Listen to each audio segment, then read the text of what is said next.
Welcome to 3-Minute Friday. This week's episode might be a little bit different from what you're used to. And if you want to know why, watch to the very end as we have exciting news to share with you.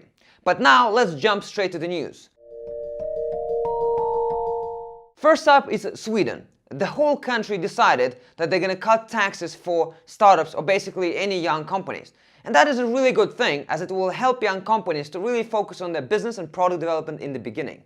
At the same time, I actually think that governments should focus not just on the taxes, but on making processes much easier. So often it's not about the taxes, but just registering the company, having to have capital to actually have a company, and being able to trade easier with other countries, dealing with VAT. So I think it's more simplicity that is needed and not just decreasing the taxes.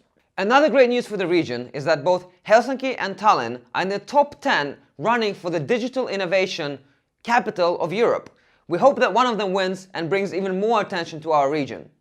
Alright, let's talk about startups. And first we're going to talk about Taxify, a company out of Tallinn that is a rival to Uber. They have recently raised funding and are really expanding all over the place. They have now launched their service in London, which is one of the most hardly competed cities for services like this in Europe. And that is a really cool thing because they're also trying to be cheaper than Uber always. My question, however, is that possible? I mean, Uber is struggling with it, they're not profitable, and they're spending a lot of money every year to remain unprofitable. So, can Taxify actually do it? And is this a sustainable model for a lot of startups to keep raising a lot of money and burning through it while not really achieving profitability? Funding rounds. Apica out of Sweden raised $12 million to expand to the US. They already have 30 people working there and have been getting more than 50% of bookings out of the US already.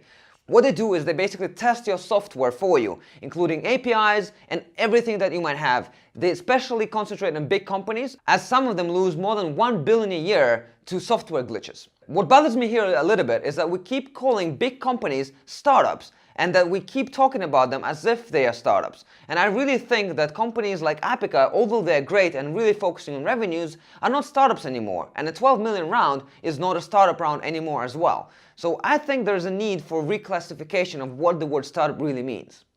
Another startup out of Sweden that raised funding this week is Fast Travel Games, and they're making a VR title. One problem, however, is that they haven't told us what the game is about, what's it called, and why were they able to convince investors to put so much money into their game. If anybody knows, please let us know. Another gaming-related company also raised money this week, and it's called Matchmade. They are based out of Helsinki, Finland, and they raised $1.73 million. What the company does is helps any game publishers that are about to launch a game, like this unknown game that we just talked about, and gets them influencers to talk about the game.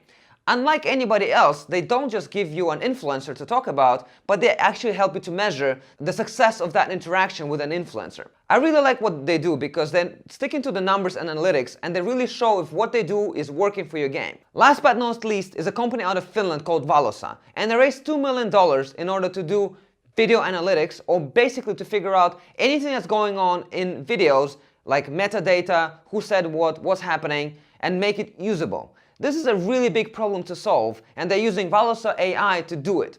Now, the only problem I have with that is the name, Valosa AI, because I don't know if Valosa is actually using true AI or not. And a lot of startups right now are sticking the AI mark on pretty much anything they do. And I really think that we need to distinguish between what is real AI and what is just data analytics and really smart algorithms. Valosa, are you doing real AI or not? Please let us know. That sums up the 3-Minute Friday episode, but the most important news and why it may have felt a little bit different is because we got Gary Vaynerchuk, one of the most well-known entrepreneurs and media personalities in the US, to become an investor and advisor in Nordic startup. And we've already had our first advisory call with him. And if I learned anything, is that you need to be real. You need to really show what you care about and to tell what you think and not be afraid of that. That is why it was important for me to really tell you guys what I think about each of the funding news, and I'll try to do that in any series that we do in the future. So thank you for listening. Thank you, Gary, for believing in us and for investing into our company. We'll make you proud and we'll make Vayner Media a big part of the Nordics. Thank you all for tuning in. See you next week. Ta-ta!